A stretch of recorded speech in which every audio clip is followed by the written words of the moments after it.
Question उसने किया, कह रहा है n इज इक्वल टू 3, समझ जाना, कह रहा है n इज इक्वल टू 3 या principal quantum number 3, azimuthal quantum number हो गया 2। ओके, हाउ मेनी इलेक्ट्रॉन्स, ध्यान देना स्टूडेंट्स, कह रहा है कि how many electrons and how many electrons and orbitals present in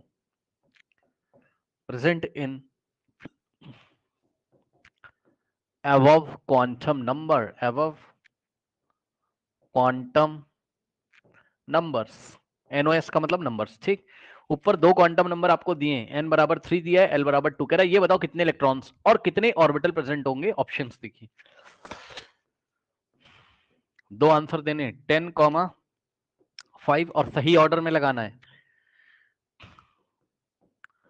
5,10 and option C is 9,18 and option D is students 18,9। सही है। अब सुनो ये सवाल बच्चों क्या कह रहा है, कह रहा है n बराबर 3 है, यानी कि आप तुरंत देखो, आप पता है आप बच्चे क्या कह रहे हैं कि भैया हाउ मेनी इलेक्ट्रॉन्स कैसे निकालें सर, है ना, हाउ मेनी इलेक्ट्रॉन्स कैसे निकालें। तो यहां पर बात ये है कि n भी दिया है, l भी दिया है, थोड़ा कंफ्यूजन है। पहले आप क्वेश्चन को समझो चल क्या रहा है। देखो क्वेश्चन ये चल रहा है, पूरी बात सुनिएगा। वो कहना चाहता है, उसकी बात को पहले आप समझो, वो क्या कहना चाहता है पहले उसकी बात को समझो।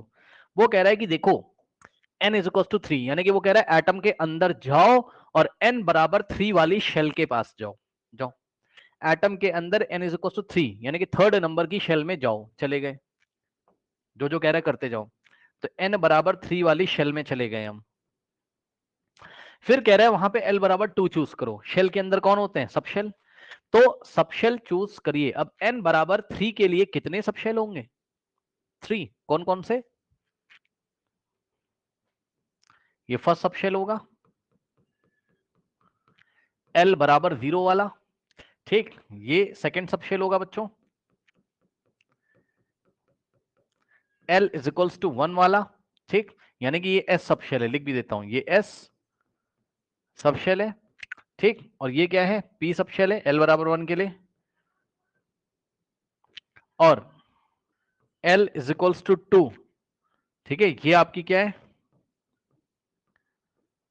d सबशेल है, सही है। तो उसने L इक्वल टू 2 दिया था, SPD, यहीं पे स्टॉप कर देंगे। अब इसका कहने वाला n बराबर 3 में जाओ और कहां जाओ, L बराबर 2 में, यानी कि ये वाली सबशेल में जाइए। और अब बताइए कि कितने इलेक्ट्रॉन है, पहले तो बताइए कितने इलेक्ट्रॉन है और कितने ऑर्बिटल हैं। तो इलेक्ट्रॉन बताओ, ऑर्बिटल, पहले तो ऑर्बिटल बताओगे फिर तो इलेक्ट्रॉन बताओगे। अब सुनो, तो अब आप इसको जूम करके जब देखोगे, इसका जूम फॉर्म, तो जब आप इसको जूम करोगे स्टूडेंट्स, तो कितने ऑर्बिटल होंगे, डी में कितने ऑर्बिटल होते हैं, ऑर्बिटल का नंबर 12 + 1 यानी कि 5 हो जाएंगे, ठीक। भाई एल की वैल्यू 2 है ना बेटा, 2 इंटू ऑर्बिटल कैसे निकालते हैं, और डी डी डी क्या है, मतलब सॉरी ऑर्बिटल कैसे निकालते हैं, एमएस या एमएल से। एमएल कहां से कहां चलता है, -L से L, है ना। तो इसमें 5 हो जाएगा, -2 -1 0 +1 +2 1 2 3 4 5, ठीक। डी सब शेल में 5 ऑर्बिटल होते हैं, कई बार बताया। तो ऑर्बिटल कितने हो गए, 1 2 3 4 5, 5 ऑर्बिटल हो गए। लेकिन ऑर्बिटल उसने बाद में पूछा है, पहले इलेक्ट्रॉन पूछे। तब आप खुद समझो, इस ऑर्बिटल में कितने इलेक्ट्रॉन जा सकते हैं, 2, इसमें भी 2, इसमें भी 2, इसमें भी 2, इसमें भी 2, टोटल 10 इलेक्ट्रॉन हो गए। 5 ऑर्बिटल हो गए और 10 इलेक्ट्रॉन हो गए। लेकिन पहले उसने इलेक्ट्रॉन पूछा था, सो 10 electrons, 5 orbitals. Option A is the correct option. गलत मत कर देना, ऑर्डर मत चेंज कर देना, पता लगा 5,10 कर दो। पहले उसने इलेक्ट्रॉन पूछा है तो पहले इलेक्ट्रॉन बताओ एंड ऑर्बिटल बताओ, ठीक।